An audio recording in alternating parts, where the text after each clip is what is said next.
यदि आपका मन आशा से परिपूर्ण है, उसमें महत्वाकांक्षा है, धन प्राप्त करने की इच्छा है, ऐश्वर्यशाली होने की ललक है तथा दूसरों की सहायता करने तथा दूसरों का उपकार करने की इच्छा है, तो आपके विचारों का प्रतिबिंब अवश्य फल देगा और लोग आपका मूल्यांकन आपको इन्हीं विचारों से करेंगे। अब चूंकि आपने यह जान लिया है कि आपके मन में जो विचार होते हैं उन्हीं की प्रतिध्वनि दूसरे व्यक्ति तक पहुंचती है, तब यह आवश्यक हो जाता है कि आप अपने विचारों को पवित्र बनाएं और उन्हें अपने अधीन रखें।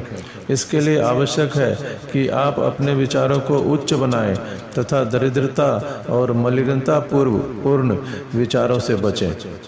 आपने यह अनुभव किया होगा कि आप अपने नौकरों या कर्मचारियों पर बेईमानी का जितना संदेह करते हैं वे उतने ही बेईमान बन जाते हैं, और जो नौकर ईमानदार होगा, यदि आपने उस पर भी संदेह किया तो वह नौकरी छोड़कर चला जाएगा।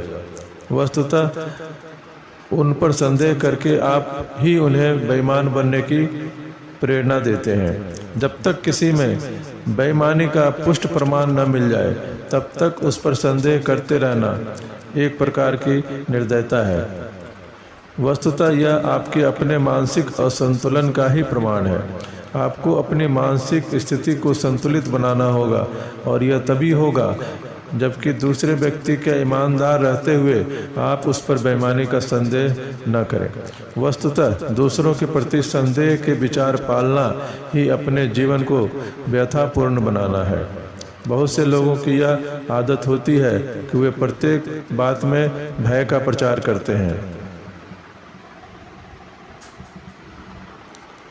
हर बात में भय प्रतीत होता है।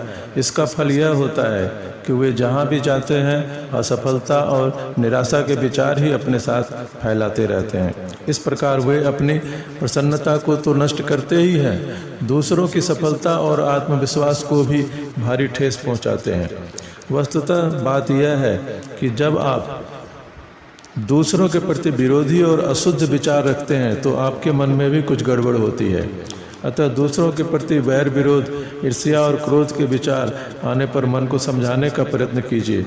उसे उन अशुद्ध विचारों की ओर जाने से रोकिए। उसे कहिए कि तू इतना गंदा काम क्यों करता है। यदि आप कोई अच्छा काम नहीं कर सकते तो कम से कम गंदे और दूषित विचारों की बेल तो न बोइए। प्रयत्न कीजिए कि आपके मन में दूसरों के प्रति दया, उदारता, सहायता, सेवा और स्नेहपूर्ण विचारों का ही उद्गम और पोषण हो।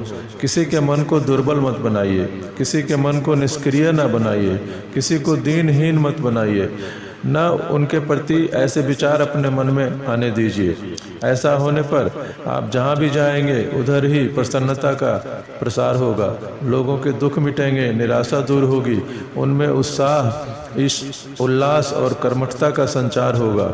आप ईश्वर से प्रार्थना करें, अस्तु माँ सद्गमय, अर्थात हे ईश्वर, हमें असत्य से सत्य मार्ग की ओर अग्रसर होना है, हमें उधर ही ले चल।